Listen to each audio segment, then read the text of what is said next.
再過50年，亦即係2075年，你喺度做緊乜嘢呢？我估計啊，60、70、80後基本上都收隊啦，而90後亦都所剩無幾啦。我哋可能都變成咗泥土、灰塵同埋空氣。但係50年之後，陽光依然燦爛，唯獨冇咗你，亦都冇咗我。再好嘅電話、微信網絡都唔靈啦，因為我哋都已經唔喺服務區啦。諗到呢啲，你仲爭咩嘢？你仲怨乜嘢？你仲恨乜嘢呢？瓊瑤86歲選擇咗輕生，佢一世人都唔差錢，死咗之後呢，仲有幾十億嘅遺產。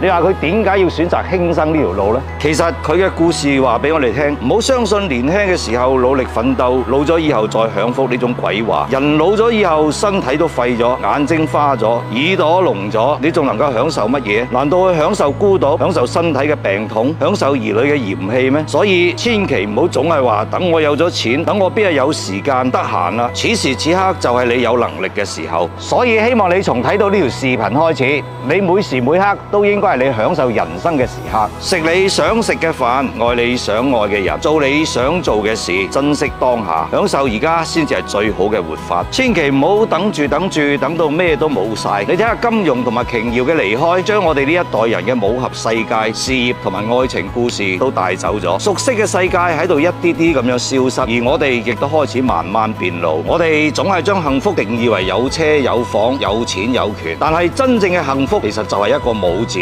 無憂無慮、無病無災。好多人其實都唔明白，有其實係俾人哋睇嘅，而冇先係自己想要嘅。最後呢，我送大家一首詩：人生難得幾日閒，清茶一壺煮流年。一定要好好珍惜眼前，過好當下。